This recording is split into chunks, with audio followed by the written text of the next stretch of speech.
अस्सलामुअलैकुम फ्रेंड, मैं हूं तनवीर असफर और आप देख रहे हैं तनवीर भाई यूट्यूब चैनल।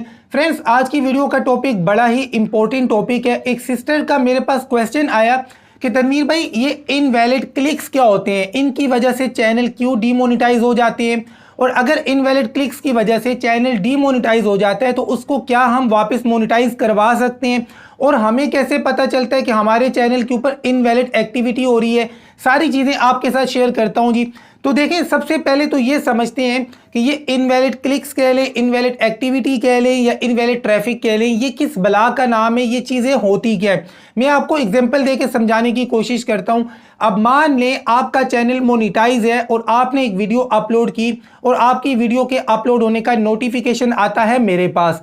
मैंने नोटिफिकेशन के ऊपर क्लिक किया, ऐड चला, मैंने देखा, उसके बाद आपकी मैंने वीडियो देखी, तो ये नेचुरल क्लिक है। या फिर मैं अगर YouTube की एप्लीकेशन को इस्तेमाल कर रहा हूं, आपका थंबनेल कहीं पर भी मेरे सामने आ जाता है, मैं आपके थंबनेल के ऊपर क्लिक करता हूं जी, ऐड चलता है, वीडियो देख रहा हूं, वीडियो के अंदर भी एड्स आ रहे हैं, तो ये सारे नेचुरल क्लिक्स हैं। अब जो इनवैलिड क्लिक्स है ना, अब आपको अच्छे से समझ में आएंगे।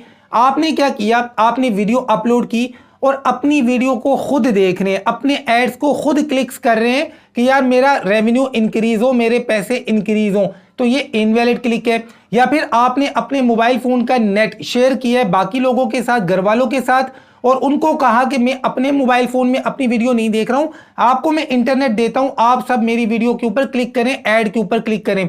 अब इंटरनेट आपका इस्तेमाल हो रहा है, आपके घर वाले आपकी वीडियोस के ऊपर क्लिक्स कर रहे हैं, एड्स के ऊपर क्लिक कर रहे हैं, तो ये भी इनवैलिड क्लिक्स के जुमरे में आता है। उसके बाद तीसरे नंबर पे कि आपका चैनल तो मोनेटाइज हो गया है, लेकिन अब आपके व्यूज बहुत कम आते हैं। देखिए, जिनके ज्यादा व्यूज आते हैं उनकी बात मैं नहीं कर रहा हूं। अगर आपके व्यूज बहुत कम आते हैं, आप क्या करते हैं, लिंक शेयरिंग बहुत ज्यादा करते हैं, फेसबुक के ऊपर, इंस्टाग्राम के ऊपर भी लोगों को दे रहे हैं, व्हाट्सएप के ऊपर भी लिंक्स दे रहे हैं।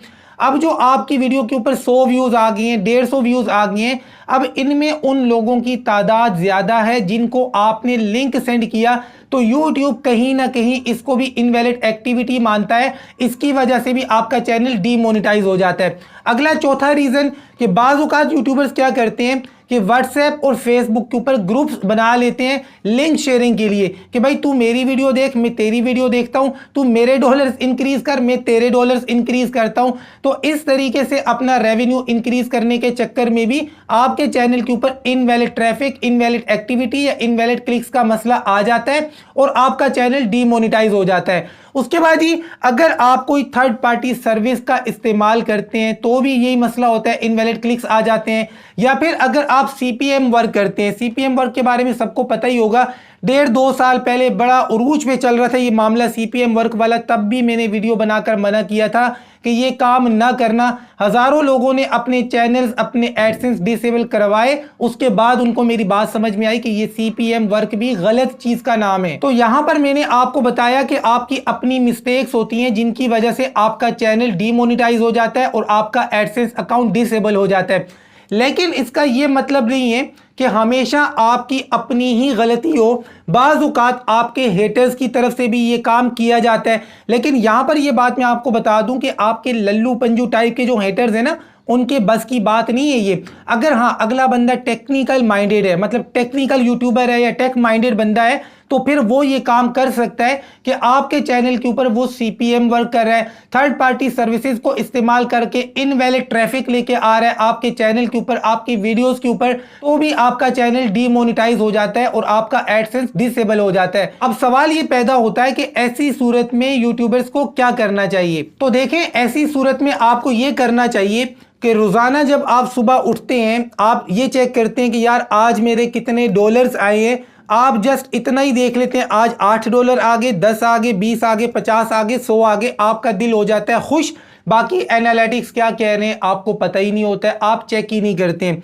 अब देखिए जी, अब चीज़ों को समझना है कि आपको कैसे पता चलता है कि आपके चैनल के ऊपर इनवैलिड एक्टिविटी हो रही है। सबसे पहली बात, रोजाना अगर आपके आ रहे हैं $40 और एक दिन में आ गए हैं जी $150, $200, आपके माइंड में शक आना चाहिए कि ये डॉलर एकदम से क्यों ऊपर गए हैं, क्या आपके व्यूज भी इतने ऊपर गए? आपके वैसे अगर व्यूज आ रहे थे जी 48 आवर्स के 4 लाख, तो क्या अब 6 लाख, 8 लाख, 10 लाख व्यूज भी ऊपर गए, या फिर व्यूज उतने ही हैं और आपके डॉलर्स ऊपर चले गए हैं? आपको ये चीज चेक करनी चाहिए। दूसरे नंबर पे कि आपकी किन वीडियोस के ऊपर ये डॉलर ज्यादा बने हैं, उन वीडियोस के कीवर्ड्स क्या है, किन कीवर्ड्स के ऊपर आपने ये वीडियो बनाई है जिसके ऊपर आपको ज्यादा डॉलर्स मिल रहे हैं। तीसरे नंबर पे आपने चेक करना है कि ट्रैफिक कहां से आ रहा है, ट्रैफिक सोर्स क्या है। उसके बाद आपने चेक करना है कि कौन कौन से एड्स चल रहे हैं आपकी इन वीडियोस के ऊपर जिनके ऊपर आपको सबसे ज्यादा पैसे मिल रहे हैं। आपका सीपीएम कितना आ रहा है, आपका आरपीएम कितना आ रहा है, ये सारी चीजें चेक करना आपका फर्ज बनता है। लेकिन आप लोग क्या करते हैं कि रोजाना $20 आ रहे हैं, आज $100 आ गए तो खुशी में नाचना शुरू कर दिया कि यार आज $100 आ गए। भाई $100 क्यों आए हैं? क्या आपके व्यूज ऊपर गए?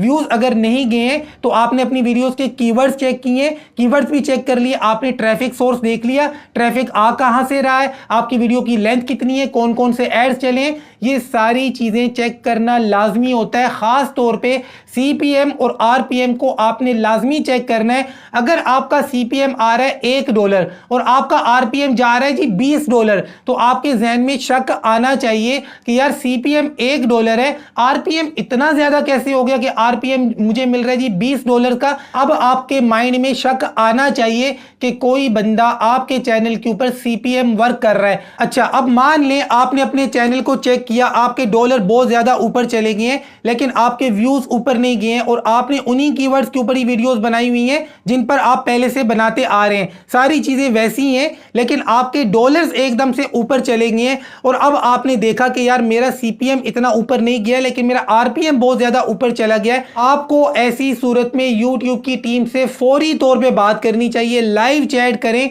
और उनको सारी डिटेल बताएं कि नॉर्मली ये सारा सीन ऐसे चल रहा होता है लेकिन आज ये सीन यूं करके ऊपर जा रहा है। यूट्यूब की टीम को आपने सारी डिटेल्स बतानी है और उनसे फॉर्म का लिंक लेना है। वो आपको एक फॉर्म का लिंक देंगे, वो फॉर्म आपने फिलअप करके सबमिट करवा देना है। इससे नुकसान आपको ये होगा कि आपके जो फालतू के डॉलर्स बने हैं, जो सीपीएम वर्क की वजह से डॉलर्स बने हैं, वो डॉलर्स तो आपके डिडक्ट हो जाएंगे, अभी नहीं कुछ दिनों के बाद डिडक्ट हो जाएंगे।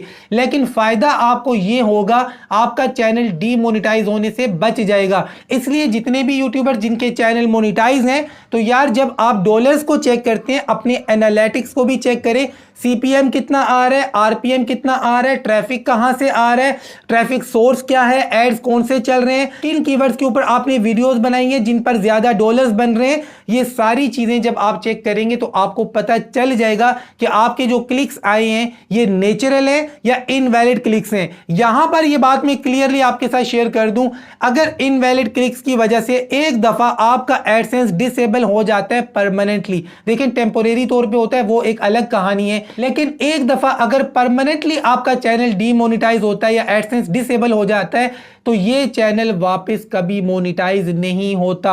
आज से 2.5-3 साल अगर हम पीछे जाते हैं तो मेरे पास काफी ट्रिक्स थी, उनको इस्तेमाल करके मैं आपके चैनल्स को वापस मोनेटाइज करवा लेता था, एडसेंस को भी वापस ठीक कर लेता था। लेकिन वो ट्रिक्स आज के टाइम पे नहीं चलती हैं। आज के टाइम पे 1-2 ट्रिक हैं लेकिन वो काम बहुत कम करती हैं। 100 चैनल के ऊपर हम आजमाते हैं तो 2 के ऊपर काम करती हैं, 98 के ऊपर काम नहीं करती हैं। इसलिए वो ट्रिक्स आपके साथ शेयर करना फजूल है। तो ये बात आप अपने माइंड में बिठा लें कि एक दफा इनवैलिड ट्रैफिक की वजह से अगर आपका एडसेंस परमानेंटली डिसेबल हो जाता है तो अब वो ठीक नहीं हो सकता। अच्छा, कुछ लोग सवाल करते हैं कि तनवीर भाई अगर हम चैनल के साथ एडसेंस को चेंज कर दें, पहले हो जाता था, आज से 2.5-3 साल पहले एडसेंस चेंज हो जाता था डिसेबल होने के बाद, लेकिन अब नहीं होता। अब आपका एडसेंस जब डिसेबल हो जाता है तो आप अपने चैनल के साथ एडसेंस दोबारा चेंज नहीं कर सकते हैं। तो ये कुछ चीजें थी। अच्छा हाँ, यहां पर अगर आप YouTube से ये कहते हैं कि यार इसमें मेरी कोई मिस्टेक नहीं है, मेरे हेटर्स ने ये काम किया है, तो YouTube आगे से ये जवाब देता है कि जिम्मेदार आप हैं, आपने अपने एनालिटिक्स को क्यों चेक नहीं किया, आपने टाइम पर हमें क्यों नहीं बताया। आप अगर टाइम पर हमें बताते तो हम इन चीजों को सॉर्ट आउट कर लेते, ठीक कर लेते। इसकी सबसे बड़ी एग्जांपल सिंपल है, शफीक भाई का चैनल अर्निंग एंड लर्निंग को डीमोनेटाइज हुए 1.5 से 2 साल हो चुके हैं। वापस वो चैनल उनका मोनेटाइज नहीं हुआ, इसी वजह से शफीक भाई ने दूसरा चैनल बनाया था। ये शफीक भाई का नाम मैंने इसलिए लिया है क्योंकि शफीक भाई ने इस बात को राज नहीं रखा, पब्लिकली खुद भी उन्होंने कई दफा ये बात बताई है और मैंने तो खुद अपनी आंखों से भी उनका चैनल, उनका एडसेंस देखा है। वो परमानेंटली डिसेबल हो चुका है। एक टेक यूट्यूबर, उसके लिए हमने कितनी मेहनत की होगी, सारी ट्रिक्स हमने आजमाई हैं, लेकिन उनके लिए कोई ट्रिक काम नहीं की। इसलिए भैया चैनल मोनेटाइज है ना, तो वक्त से पहले अपने एनालिटिक्स को चेक किया करें, सीपीएम चेक किया करें, आरपीएम चेक किया करें, अपनी वीडियोस के ऊपर क्लिक्स ना किया करें। चीजें समझ में आई हैं तो वीडियो को लाइक कर दें, चैनल को सब्सक्राइब नहीं किया तो सब्सक्राइब करें। मिलते हैं इंशाल्लाह नेक्स्ट वीडियो में, तब तक के लिए अल्लाह हाफिज, खुदाए पामान दे।